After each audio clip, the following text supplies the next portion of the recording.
नमस्कार, स्वागत है आपका द फोर्थ स्टेट यूट्यूब मंच पर। मेरा नाम है रविंद्र सिंह शोरा और एक बड़ी खबर आ रही है इस वक्त सुप्रीम कोर्ट से। सुप्रीम कोर्ट में जहां एसआईआर पर सुनवाई चल रही है, वहीं पर कपिल सिब्बल एक बार फिर से आज तगड़ी बहस के मूड में दिखे और उन्होंने ऐसे सवाल उठाए जिससे ज्ञानेश कुमार और उनके वकील भौचक गए। सुप्रीम कोर्ट में कपिल सिब्बल ने मतदाता सूची से नाम हटाने की प्रक्रिया को चुनौती दी। उन्होंने कहा कि ये आप कैसे कर सकते हैं? नागरिकता तय करने का अधिकार अगर केंद्र सरकार के पास केवल है, तो चुनाव आयोग उसमें इंटरफेरेंस कैसे कर सकता है? चुनाव आयोग केवल चुनाव प्रबंधन देख सकता है। सिब्बल ने दलील दी कि कोई प्रशासनिक अधिकारी महज एक फॉर्म के आधार पर किसी की नागरिकता नहीं छीन सकता। मतलब सुप्रीम कोर्ट में आज उन्होंने ज्ञानेश कुमार को बिल्कुल एक्सपोज कर दिया। अगर कोई एक व्यक्ति एक फॉर्म भरता है और उसी फॉर्म के भरने से नागरिकता चली जाएगी, तो ये अधिकार किसके पास है? ये अधिकार क्या चुनाव आयोग के ही पास है? क्या चुनाव आयोग ये फैसला कर सकता है? या फिर ये अधिकार जो है ये केंद्र सरकार के पास है? भाई जो कानून है वो तो कहता है कि मिनिस्ट्री ऑफ होम अफेयर्स इस बात के लिए रिस्पॉन्सिबल है, वो देती है किसी को नागरिकता, किसी को नहीं देती है नागरिकता, वो तय करती है ये। ऐसे में एक फॉर्म और बीएलओ लेवल का अधिकारी कैसे तय कर देगा? ये बात उन्होंने कही। खैर, और डिटेल में क्या हुआ, तो एसआईआर को जो चुनौती दी जा रही है वो उस पर अब बेहद अहम सुनवाई हुई। सुप्रीम कोर्ट ने चुनाव आयोग से तमिलनाडु में मतदाता सूची पुनरीक्षण पर जवाब मांग लिया। फिर देना होगा जवाब। डीएमके नेता हैं एक, डीएमके आप जानते हैं, द्रविड़ मुनेत्र कड़गम, जिस पार्टी के नेता स्टेलिन हैं, मुख्यमंत्री हैं, उस पार्टी की सरकार है, उनके नेता हैं आरएस भारती।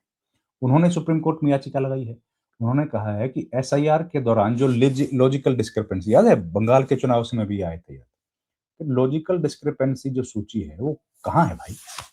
और आप किसी को भी लॉजिकल डिस्क्रिपेंसी कह के कर देते हो, तो तार्किक विसंगति को दूर करने के लिए जो विसंगतियां हैं वो हैं कि कहाँ, उनका नाम कहाँ है वो तो बताओ। तो सूची प्रकाशित करने का निर्देश देने पर विचार करने के लिए कहा कि भैया वो प्रकाशित तो करो, जैसे कहा, जैसे आपको याद है बंगाल में कहा था। बंगाल में उनको लॉजिकल एलडी जो थी, लॉजिकल डिस्क्रिपेंसी, उनको प्रकाशित करने की बात कही थी, सार्वजनिक करो। तो सुप्रीम कोर्ट के जो वरिष्ठ अधिवक्ता हैं कपिल सिब्बल, उन्होंने दलील दी कि जिस तरह पश्चिम बंगाल में सूची सार्वजनिक करने का आदेश दिए गए थे, वैसे ही तमिलनाडु में क्या दिक्कत है, वहां भी कर दो, वही नियम यहां भी लागू होना चाहिए।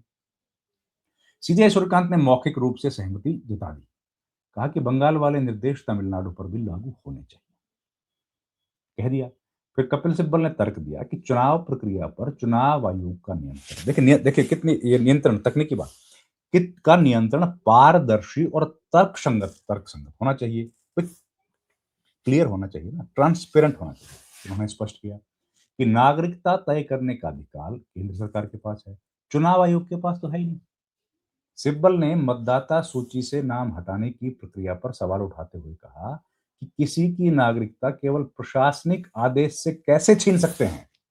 एक प्रशासनिक आदेश दिया और उसकी नागरिकता चली गई, कैसे होगा? ये एक नियम है, कानून है, उसको फॉलो करना पड़ेगा।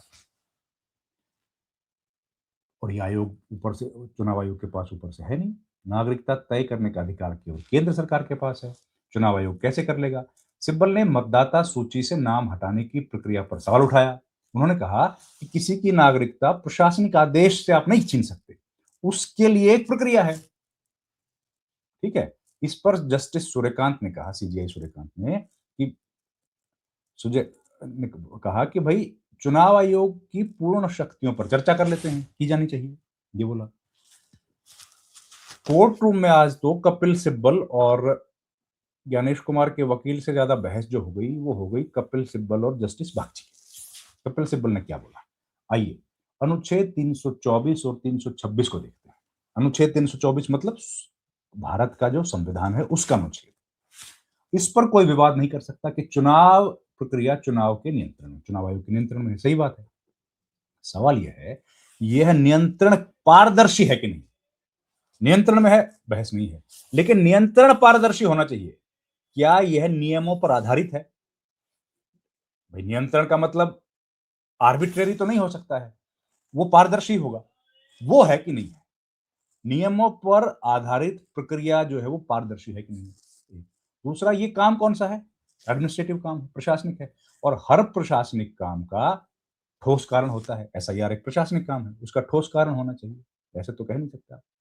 फिर सिब्बल ने बोला, जहां तक अनुच्छेद 324 का संबंध है, हमें कोई समस्या नहीं, 324 पर सब क्लियर है, सहमत है।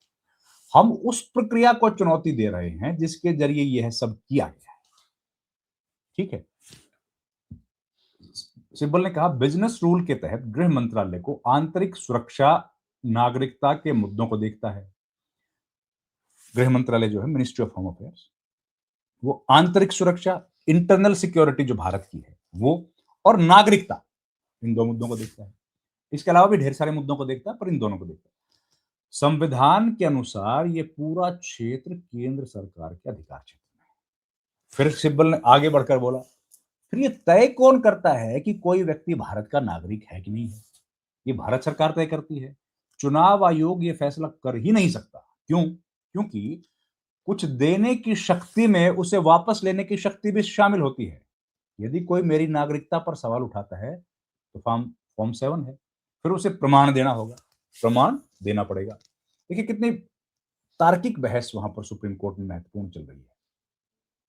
जस्टिस बागची ने फिर सवाल किया, ऐसी स्थिति में फैसला कौन करता है, केंद्र सरकार या चुनाव आयोग? सिब्बल ने फिर कहा कि जाहिर है चुनाव आयोग कैसे करेगा, केंद्र सरकार करेगा, क्योंकि नागरिकता छीनी नहीं जा सकती है। एक भारत का नागरिक की नागरिकता कैसे छीन लेगा कोई? अब फॉर्म 7 देखिए, आपत्ति या नाम हटाने के लिए दिए गए कारण को साबित करने का बोझ किस पर है? आवेदक पर होता है। फिर सिब्बल ने बोला, मान लेते हैं ईआरओ, निर्वाचन पंजीकरण, इलेक्शन रजिस्टर ऑफिसर निर्णय ले सकता है, तो क्या जिस दिन नाम हटा उस दिन मैंने अपनी नागरिकता खो दी? सवाल है ना? नहीं। फिर जस्टिस बागची, नहीं, आप केवल मतदाता सूची में रहने का अपना अधिकार खो देते हैं। लॉर्डशिप का कहना है, ईआरओ को मुझे बाहर करने के उद्देश्य से यह तय करने का अधिकार है कि मैं भारत का नागरिक हूं। बताइए। जस्टिस बागची ने फिर कहा, नागरिकता अधिनियम के तहत अंतिम निर्णय सरकार करेगी। ठीक है। चुनाव आयोग का जवाब था कि चूंकि मतदाता सूची तैयार करने की संवैधानिक शक्ति हमारे पास है, इसलिए नागरिकता निर्धारण के अधिकार पर उनका पूर्ण नियंत्रण होगा। ये देखिए जी। फिर गोपाल शंकर नारायणन जो वरिष्ठ अधिवक्ता हैं वो उठे, उन्होंने कहा, एक बार जब मतदाता सूची में आप आ जाते हैं तो आपको कुछ अधिकार मिलते हैं। क्या उन अधिकारों को किसी भी तरह से छीना जा सकता है? यह न केवल आपके वोट देने का अधिकार है, बल्कि व्यवहारिक स्तर पर हमारा ईसीआई कार्ड जो है, नागरिकता का एकमात्र प्रमाण है जो वयस्कों के पास है। शंकर नारायण ने आगे कहा कि एसआईआर ने कम से कम बिहार में काम क्या किया है, 2003 की एक कट ऑफ लिस्ट तारीख बना दी। यह तय कर दिया कि इसके बाद वालों को सभी पहलुओं पर फिर से साबित करने का बोझ होगा। तो पंजीकरण के लिए जरूरी है। ये वे लोग हैं जिन्होंने पहले से ही चुनाव में भाग लिया था। तो ये सारे सवाल उन्होंने आज उठाए। अब योगेंद्र यादव भी आए। योगेंद्र यादव ने कहा कि चुनाव आयोग ने मेरे द्वारा इस अदालत के संज्ञान में लेके आए गए किसी भी तथ्य, स्रोत या पद्धति का खंडन नहीं किया। उन्होंने, आप याद करिए, उन्होंने लेके आए थे कि जो कई सारी बातें उन्होंने कही थी, कुछ लोगों को लेके आए थे जो अ, जिनको बताया गया था मृत हैं, पर वो जिंदा थे। फिर उन्होंने कहा कि पहले दिन मैंने कहा था कि हम 3 चीजों के आधार पर जांच करनी चाहिए, पूर्णता, समानता और सटीकता। ये किसी भी मतदाता सूची की वैश्विक मांग है। पूर्णता पर मेरा तर्क था कि एसआईआर के परिणाम स्वरूप निर्वाचन जनसंख्या अनुपात में भारी गिरावट आई है। निर्वाचन जनसंख्या अनुपात, तो यह दर्शाता है कि इसमें संरचनात्मक डिजाइन दोष है और यह आकस्मिक नहीं। ये बातें उन्होंने कही और ये सुप्रीम कोर्ट में आज बेहद महत्वपूर्ण चर्चा हुई। बहुत गर्मा गर्म बहस हुई। कपिल सिब्बल ने और योगेंद्र यादव ने मिलकर सुप्रीम कोर्ट में ज्ञानेश कुमार को एक्सपोज कर दिया। तो इस पर हियरिंग जारी रहेगी, हम लोग आपके सामने लेकर आते रहेंगे। इस वीडियो में इतना ही। इस वीडियो में हमारे पास इतना ही था साझा करने के लिए। तो आपसे रिक्वेस्ट है कि आप प्लीज हमारे चैनल को ज्वाइन करें, संभव हो तो लाइक शेयर और सब्सक्राइब भी कीजिए। अगर आप हमारे वीडियोज को शेयर करेंगे तो हमारी पहुंच ज़्यादा लोगों तक बनेगी। आपका बहुत बहुत धन्यवाद।